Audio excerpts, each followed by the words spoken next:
मेरे last review में बहुत सारे लोगों को इशू हुआ। कुछ लोगों ने कमेंट्स में आके बड़ी बड़ी बातें की कि भाई ऐसे में मैंने काफ़ी बोल्ड वर्डिंग यूज़ की है इस ड्रामे का रिव्यू करते हुए जिसका नाम है जान निसार, और यहाँ पर मैंने हिबा को लेकर काफ़ी कुछ कह दिया है। तो आज के इस वीडियो में एक तो मैं उन लोगों को आंसर देने वाला हूँ, ये भी बताऊंगा साथ में कि भैया जान निसार की लेटेस्ट एपिसोड कैसी थी, आगे क्या होगा। साथ साथ ये भी बताऊंगा हमेशा की तरह कि भैया पीके लेग्जिस पर सेल चल रही है, समर सेल। अगर आप अपने घर में दुनिया के बेहतरीन लग्जरी डेकोर रखना चाहते हैं वो भी 50% ऑफ पे, तो नीचे डिस्क्रिप्शन में और पेंट कमेंट में आपको लिंक मिल जाएगा।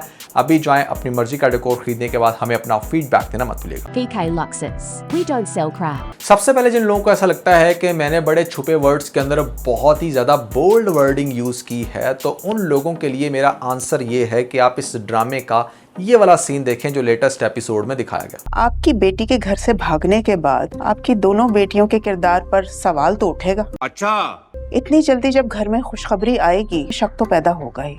समझ रहे हो? और उस वक्त जब दोनों के बीच में ताल्लुकात भी अच्छे नहीं। अच्छा, हाँ जी, अब बताओ इससे ज्यादा बोल्ड और क्या होगा जहां पर मेन स्ट्रीम मीडिया पे आपको दिखाया जा रहा है कि एक सास ये बोल रही है कि चूंकि बहू प्रेग्नेंट हो गई है तो वो मेरे बेटे से प्रेग्नेंट नहीं हुई होगी, वो किसी और की वजह से प्रेग्नेंट हो गई क्योंकि उसकी बहन भाग गई थी और इस वजह से हमें ये शक है। तो भाई जब मेन स्ट्रीम मीडिया पे इस लेवल की ओपननेस होगी तो रिव्यूज के अंदर आपको हमेशा से, मतलब जब मेन स्ट्रीम मीडिया इतना ज़्यादा एडवांस नहीं भी था ना, रिव्यूज़ हमेशा से मॉडर्न होते हैं। और यूट्यूब के ऊपर इंटरनेशनली अगर आप लोगों ने कुछ देखा हो तो आपको पता हो कि भैया किस लेवल में जाकर लोग रिव्यूज़ बनाते हैं। यहाँ पाकिस्तान में तो कुछ भी थोड़ा बहुत बोल दो तो लोगों को ऐसे आग लगती है कि जैसे पता नहीं वो कितने ज़्यादा पार्स हैं। अरे भैया ये एक एंटरटेनमेंट चैनल है, यहाँ पर फन की ही बात होती है। If you have subscribe to this channel तो यहाँ पर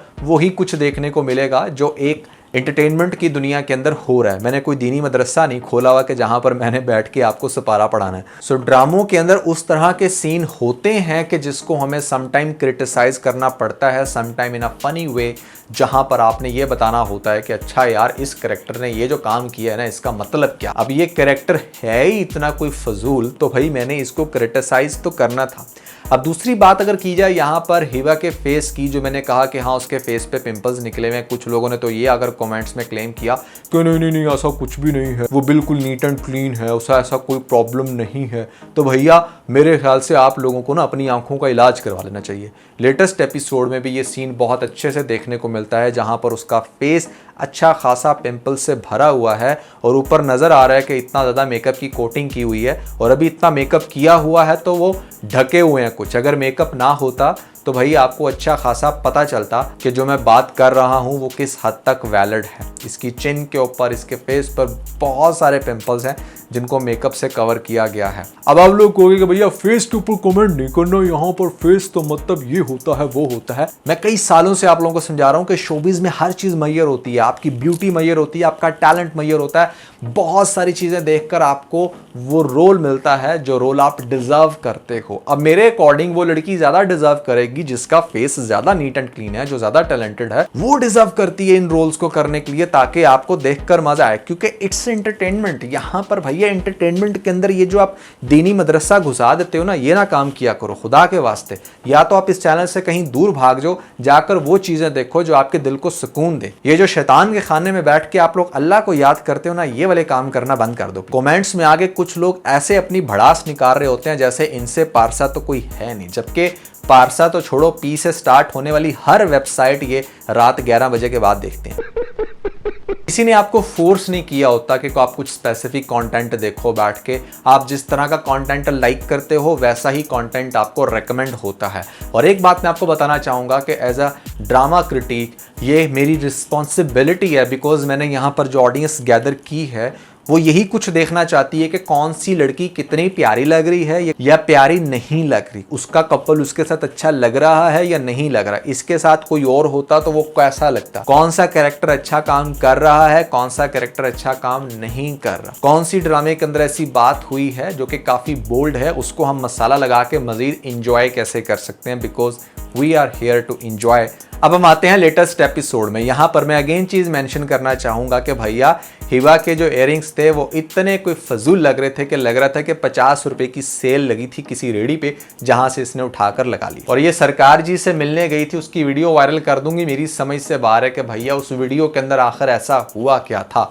और इनफैक्ट अगर ये वीडियो वायरल करती भी है, कोई जेन्युइनली वहां पर वीडियो बनी भी हो, तो उस केस के अंदर तो मेरे ख्याल से जुनैरा को ही जेल होनी चाहिए, क्योंकि साफ नजर आएगा कि कैसे इसने एक लड़की को यूज किया और उसको एक ऐसे शख्स के पास भेजा जो उसकी इज्जत लूटना चाहता था। लड़की ने अपनी जान बचाई। तो उस वीडियो से तो आई थिंक अगर कोई ऐसी वीडियो बनी भी है तो वो तो बहुत खुश होना चाहिए ना हमारी दुआ को, कि उसने एक इंसान का सर फोड़ दिया था जो उसकी इज्जत के ऊपर हमला करने वाला था। मुझे आज तक इस बात की समझ नहीं आती कि उस वीडियो के अंदर ऐसा हुआ क्या था कि जिसकी बेस पर ये उसको बैठकर तड़ियां लगा रही है। And that is a very stupid point in this drama, के जहां पर आपको ऐसी चीज को दिखाया जा रहा है रीजन बना के हाँ पता नहीं अगर वो कर देगी तो क्या होगा। और फिर हमारे गजनवी भैया जिस तरीके से जुनैरा के घर में धावा बोलते हैं, बंदा पूछे अगर वो इतनी ही रिच है, जो कि वाकई वो रिच है, उसको काफ़ी बड़े बंगले के अंदर दिखाया गया है, ठीक ठाक पैसा भी वो कमाती है, लड़कियां छड़कियां उसने रखी हुई हैं, उसने नौशेरवा से ही मुंह मांगी कीमत अभी हाल ही में ली है,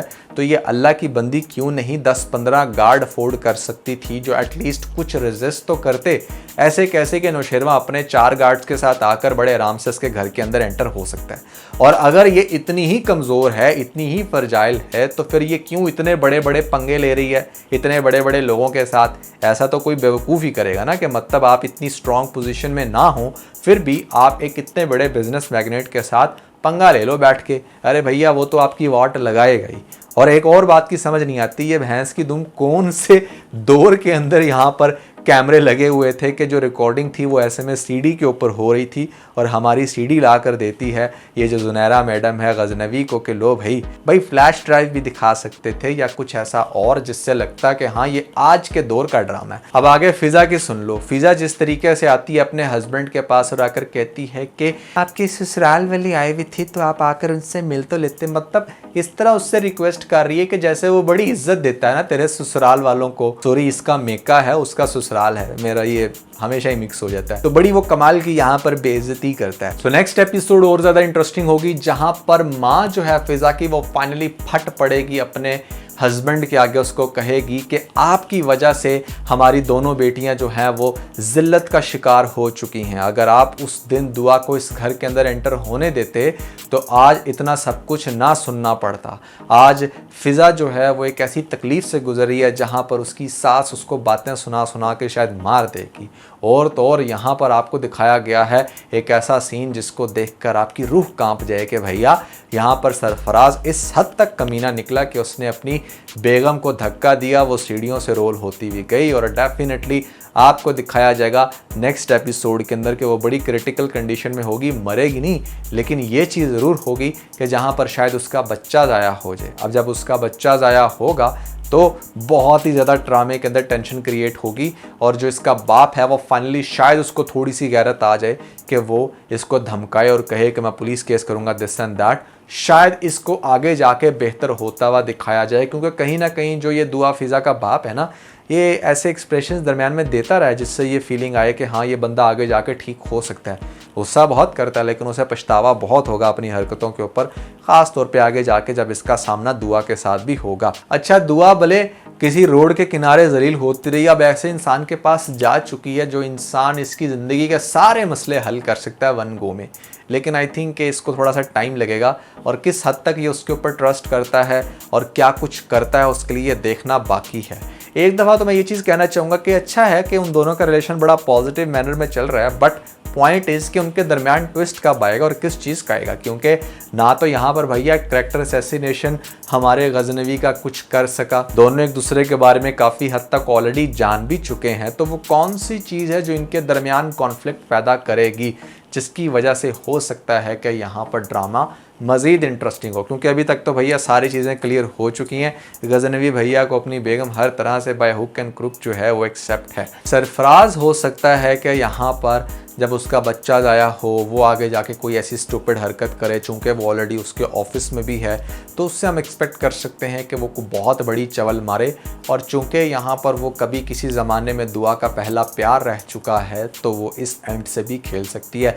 बट आपको किस हद तक लगता है कि दुआ फिर से सरफराज की बातों में आके कुछ भी गलत करेगी या उससे मिलेगी, ये आप लोगों ने मुझे कमेंट्स में ज़रूर बताना है। और ख़ास तौर पे जो ये सीन आपको देखने को मिलता है जहाँ पर जो कशमाला है वो उसको धमकाती है कि मैंने इतना ढेर सारा पैसा दिया, तुम काम क्यों नहीं कर रही, दिस एंड दैट, तो वो आगे से उसको कहती है कि भाई मैं नहीं कर सकती। यहाँ पर जो हमारे गजनवी मैया है ना वो बड़े ख़तरनाक हैं, वो ऑलरेडी घर में आके धावा बोल चुके हैं। तो कशमाला जब उसको धमकाएगी तो वो कहेगी कि देखो बीबी, अभी तक गजनवी को सिर्फ ये पता है कि ये काम मैं कर रही हूँ, जब उसको ये पता चलेगा कि कशमाला करवा रही है तो सोचो वो तुम्हारा क्या हाल करेगा। तो इसलिए तुम इस बात पे पंगा ना ही लो तो बेहतर है। तो काफ़ी इंटरेस्टिंग हो रहा है इस सेंट से, बट स्लो भी है। स्लो अब इसको आप कह भी सकते हो नहीं भी, क्योंकि अगर स्लो है तो वीक में 3 एपिसोड्स भी आ रही हैं। तो लेट्स सी कि कल के एपिसोड में क्या होता है। That's everything about the latest episode. किस हद तक आपको ड्रामा अच्छा लग रहा है या नहीं, कमेंट्स में ज़रूर बताइएगा। और अगर आप लोगों ने मेरी ये वाली वीडियो नहीं देखी तो ऊपर आपको लिंक मिल जाएगा, जल्दी से लिंक पर क्लिक करके वीडियो देख के अपना फीडबैक मुझे ज़रूर दीजिएगा।